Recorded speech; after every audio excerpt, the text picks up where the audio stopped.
चलिए आज एक ऐसी चीज की बात करते हैं जो हमारे चारों तरफ है, पर हम शायद उस पर कभी ध्यान ही नहीं देते। किस चीज की? छोटी मोटरें, मतलब पंखे, मिक्सर, फ्रिज, वॉशिंग मशीन, इन सब के अंदर एक दिल धड़कता है। और वो है एक सिंगल फेज मोटर। बिल्कुल। हमारे पास आज कुछ तकनीकी दस्तावेज हैं जो इन्हीं मोटरों के बारे में हैं, और इनको पढ़ते हुए एक बहुत ही अजीब बात सामने आई।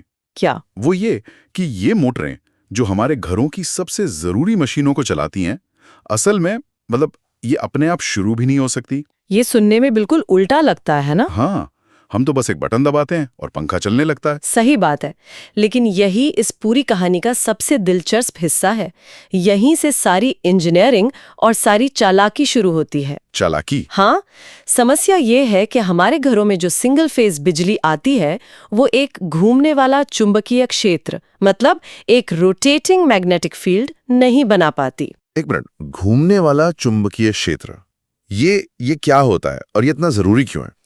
इसे ऐसे समझिए कि मोटर का जो घूमने वाला हिस्सा है, रोटर, उसे घुमाने के लिए एक लगातार घूमती हुई चुंबकीय शक्ति चाहिए, जैसे कोई अदृश्य हाथ उसे पकड़कर घुमा रहा हो। अच्छा। 3 फेज सप्लाई जो बड़ी फैक्ट्रियों में होती है वो ये घूमने वाला हाथ आसानी से बना लेती है, लेकिन हमारी सिंगल फेज सप्लाई वो सिर्फ एक पल्सेटिंग फील्ड बनाती है। पल्सेटिंग मतलब? कांपने वाला। बिल्कुल। ये ऐसा है जैसे आप किसी झूले को सिर्फ आगे पीछे धक्का दे रहे हैं, उसे गोल गोल घुमा नहीं रहे। तो इस वजह से रोटर बस अपनी जगह पर खड़ा कांपता रहता है, घूमता नहीं। एग्जैक्टली, वो बस भिन भिनाता है लेकिन घूमता नहीं। अच्छा, तो मतलब मोटर के अंदर एक तरह की धोखेबाजी करनी पड़ती है। उसे ये महसूस कराना पड़ता है कि बिजली घूम रही है जबकि वो सिर्फ आगे पीछे हो रही है। बिल्कुल, एक तरह की इंजीनियरिंग वाली धोखेबाजी। तो ये होता कैसे है? मोटर के अंदर ऐसा क्या खास होता है? देखिए, मोटर के जो मुख्य हिस्से हैं वो है स्टेटर यानी स्थिर हिस्सा, और रोटर यानी घूमने वाला हिस्सा। हाँ, और ज्यादातर इन मोटरों में स्क्विरल केज रोटर इस्तेमाल होता है। स्क्विरल केज, गिलहरी का पिंजरा, ये कैसा नाम है? इसका नाम इसकी बनावट की वजह से पड़ा है। अगर आप रोटर के ऊपर का लोहा हटा दें तो अंदर एल्यूमिनियम या तांबे की छड़ों का जो ढांचा है, अच्छा, वो बिल्कुल वैसा ही दिखता है जैसा पुराने जमाने में गिलहरी के दौड़ने वाला पहिया होता था। अरे वाह! ये डिजाइन शानदार है, बहुत सरल, बहुत मजबूत, लेकिन असली जादू होता है स्टेटर में, जहां तारों की वाइंडिंग होती है। और वहीं पर उस शुरुआती धक्के का इंतजाम किया जाता है। बिल्कुल। और वो इंतजाम है एक और वाइंडिंग जिसे स्टार्टिंग वाइंडिंग कहते हैं, और एक कैपेसिटर। सही काम हाँ, यही वो जोड़ी है जो उस रुके हुए रोटर को हरकत में लाती है। को स्टेटर पर एक नहीं बल्कि 2 वाइंडिंग होती हैं। सही। तो एक है मेन या रनिंग वाइंडिंग जो मोटर के चलने के लिए जिम्मेदार है, और दूसरी है स्टार्टिंग या कह लीजिए ऑक्सिलियरी वाइंडिंग। और इसका काम सिर्फ एक है, मोटर को स्टार्ट करवाना। हाँ, एक बार मोटर चल पड़ी तो इसका काम खत्म। ठीक है, तो एक ही समस्या के कई समाधान खोजे गए होंगे, क्योंकि हर मशीन की जरूरत अलग होती है। बिल्कुल। हमारे पास जो जानकारी है उसमें अलग अलग तरह की मोटरों का जिक्र है, split phase, capacitor start, shaded pole. चलिए एक एक करके इनकी चालाकी को समझते हैं। सबसे पहले स्प्लिट फेज मोटर। जैसा कि नाम से ही जाहिर है, ये एक फेज को 2 हिस्सों में स्प्लिट या बांट देती है। कैसे?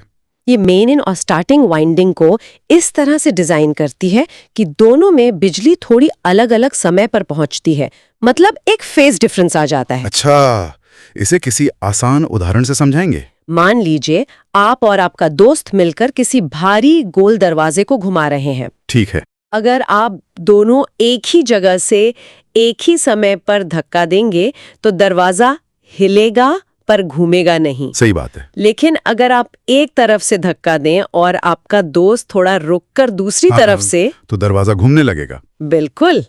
स्टार्टिंग वाइंडिंग वही दूसरा दोस्त है जो थोड़ा अलग समय पर धक्का देकर घूमने वाला प्रभाव पैदा कर देती है। और इसमें एक सेंट्रीफ्यूगल स्विच का भी जिक्र है, ये क्या करता है? हाँ, ये एक पूरी तरह से मैकेनिकल पुर्जा है। जब मोटर अपनी रफ्तार का लगभग 75% हिस्सा पकड़ लेती है तो घूमने की ताकत से ये स्विच बाहर की तरफ खुलता है और स्टार्टिंग वाइंडिंग को सर्किट से अलग कर देता है। एकदम सही। पर एक सवाल है, आज के इलेक्ट्रॉनिक जमाने में भी मोटरों में ये स्प्रिंग और वजन वाला सिस्टम क्यों इस्तेमाल होता है? बहुत अच्छा सवाल है, और इसका जवाब है क्योंकि ये बेहद सस्ता, भरोसेमंद और मजबूत होता है। अच्छा। ये सालों तक बिना खराब हुए अपना काम करता रहता है। कभी-कभी सबसे अच्छा समाधान सबसे नया नहीं बल्कि सबसे भरोसेमंद होता है। ठीक है, तो स्प्लिट फेज मोटर एक हल्का सा धक्का देती है, लेकिन फ्रिज के कंप्रेसर जैसी भारी चीज को चलाने के लिए तो ज्यादा जोर चाहिए होगा। बिल्कुल, वहां सिर्फ हल्के धक्के से काम नहीं चलेगा। तो वहां क्या तरकीब काम आती है? वहीं पर हमारा असली हीरो कैपेसिटर मैदान में उतरता है। Capacitor start motor? हाँ, इसमें हम स्टार्टिंग वाइंडिंग के साथ सीरीज में एक कैपेसिटर जोड़ देते हैं। कैपेसिटर को हम एक छोटी सुपरफास्ट बैटरी समझ सकते हैं? हाँ, या एक गुलेल की तरह जो ऊर्जा को जमा करके एक झटके में छोड़ता है। ये बिजली के बहाव में एक बड़ा फेज डिफरेंस पैदा करता है, जिससे एक बहुत ही ताकतवर शुरुआती टॉर्क या घुमाव बनता है। बहुत ज्यादा। ये धक्का इतना मजबूत होता है कि वो फ्रिज के कंप्रेसर को चला सकता है, जिसे गैस को दबाने के लिए शुरू में बहुत जोर लगाना पड़ता है। अरे वाह! तो कैपेसिटर एक तरह से मोटर का टर्बो बूस्ट है जो सिर्फ स्टार्ट होने के लिए लगता है। बिल्कुल। और जानकारी में एक और प्रकार का जिक्र है, capacitor start and run motor. इसमें तो दो कैपेसिटर होते हैं, ये कुछ ज्यादा नहीं हो गया? ये असल में मोटर का लग्जरी मॉडल है। अच्छा। इसमें एक बड़ा स्टार्टिंग कैपेसिटर होता है जो वही टर्बो बूस्ट देता है और फिर सेंट्रीफ्यूगल स्विच से हट जाता है। और दूसरा? लेकिन एक दूसरा छोटा रनिंग कैपेसिटर होता है जो हमेशा सर्किट में लगा रहता है। उसका क्या काम है? उसका काम मोटर के परफॉर्मेंस को बेहतर बनाना है। ये मोटर को ज्यादा स्मूथ चलाता है, उसकी एफिशिएंसी बढ़ाता है, मतलब बिजली का बिल भी कम होता है। समझ गया। ये आपको एयर कंडीशनर जैसी महंगी मशीनों में मिलेगा। हाँ, जहाँ हर चीज बेहतरीन चाहिए होती है। मतलब जैसी जरूरत वैसा समाधान। पर एक और मोटर है, शेडेड पोल मोटर। बताया गया है कि ये सबसे सरल और सस्ती होती है। इसमें तो ना कैपेसिटर है ना सेंट्रीफ्यूगल स्विच, तो फिर ये कैसे चलती है? इसकी तरकीब बहुत ही अनोखी और सरल है। इसमें अलग से कोई स्टार्टिंग वाइंडिंग नहीं होती। तो फिर? इसकी बनावट ही ऐसी होती है कि स्टेटर के पोल के एक छोटे से हिस्से पर तांबे का एक मोटा छल्ला, एक रिंग? हाँ, जिसे शेडिंग रिंग कहते हैं, वो पहना दिया जाता है। ये छल्ला मुख्य चुंबकीय क्षेत्र में एक छोटी सी देरी पैदा करता है। अच्छा, एक लैग पैदा करता है। हाँ, इस देरी की वजह से चुंबकीय क्षेत्र का एक हिस्सा दूसरे हिस्से से थोड़ा पीछे रह जाता है, जिससे एक बहुत ही कमजोर लेकिन लगातार घूमने वाला प्रभाव बन जाता है। तो इसका मतलब मेरे हेयर ड्रायर के अंदर वही टेक्नोलॉजी है जो बच्चों के छोटे खिलौनों में होती है? बस बड़े स्केल पर। बिल्कुल। इसका टॉर्क बहुत कम होता होगा फिर? बहुत कम। आप इससे मिक्सर या पंप नहीं चला सकते, लेकिन table fan, hair dryer, exhaust fan, इन सब कामों के लिए ये परफेक्ट है। क्योंकि ये सस्ती है और इसमें कोई हिलने वाला पुर्जा नहीं है, तो ये लंबे समय तक चलती होगी। बिल्कुल। ये इंजीनियरिंग की उस खूबसूरती का उदाहरण है जहाँ कम से कम चीजों से काम चलाया जाता है। चलिए अब जरा प्रैक्टिकल बात करते हैं, रख रखाव और समस्या निवारण। ये जरूरी है। तो मान लीजिए गर्मी का दिन है और मेरा पंखा अचानक बंद हो जाता है। स्विच ऑन करने पर वो घूम नहीं रहा, बस एक गूं की आवाज कर रहा है। इसका क्या मतलब हो सकता है? ये एक क्लासिक समस्या है और 90% मामलों में इसका अपराधी पंखे का कैपेसिटर होता है। कैपेसिटर? हाँ, जैसा हमने बात की, कैपेसिटर का काम शुरुआती धक्का देना है। समय के साथ कैपेसिटर कमजोर हो जाता है। अच्छा। वो इतना धक्का नहीं दे पाता कि पंखे को घुमा सके। तो मोटर कोशिश तो करती है, जिससे वो हमिंग की आवाज आती है, लेकिन घूम नहीं पाती। और अगर मैं पंखे को हाथ से थोड़ा घुमा दूं और वो चलने लगे? तो ये पक्का है कि कैपेसिटर खराब है। अच्छा, तो ये एक छोटी सी चीज पूरे पंखे को रोक सकती है। और ज्यादा गर्म होना यानी ओवरहीटिंग का क्या? ओवरहीटिंग के कई कारण हो सकते हैं। सबसे आम है बेरिंग में ग्रीस का सूख जाना, जिससे घर्षण बढ़ता है। हाँ, फ्रिक्शन बढ़ता है और मोटर गर्म होने लगती है। दूसरा कारण हो सकता है मोटर पर उसकी क्षमता से ज्यादा लोड डालना, जैसे मिक्सर में बहुत ज्यादा सख्त चीज पीसना। बिल्कुल। और तीसरा कारण, जिसे लोग अक्सर नजरअंदाज कर देते हैं, वो है धूल और गंदगी। धूल? वो कैसे? मोटर को ठंडा रखने के लिए उसके ऊपर हवा के लिए रास्ते बने होते हैं।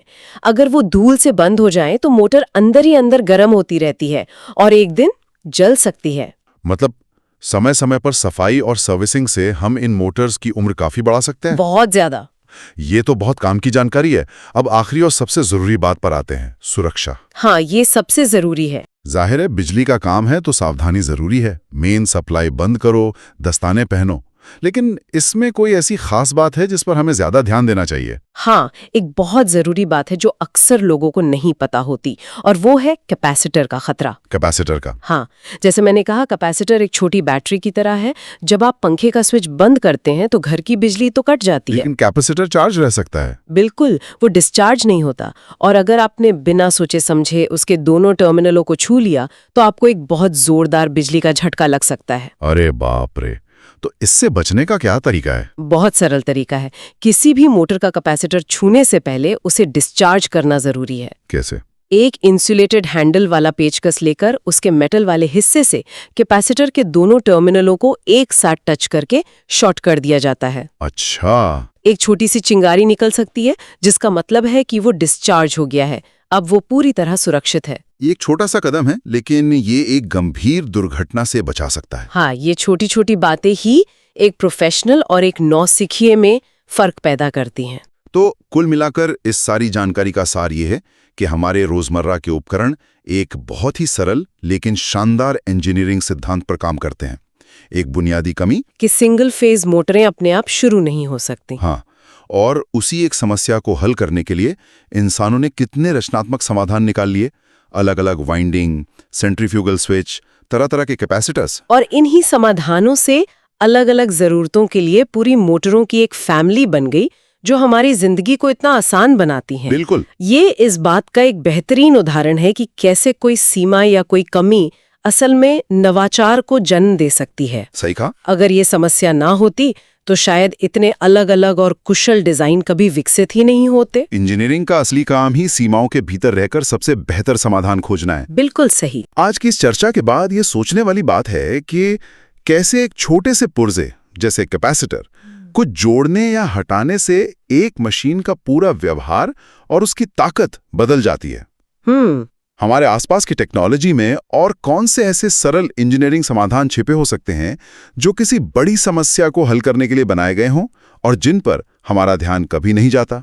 शायद हमारी कार के वाइपर में, या माइक्रोवेव के घूमने वाले प्लेट में भी कोई ऐसी ही दिलचस्प कहानी छिपी हो।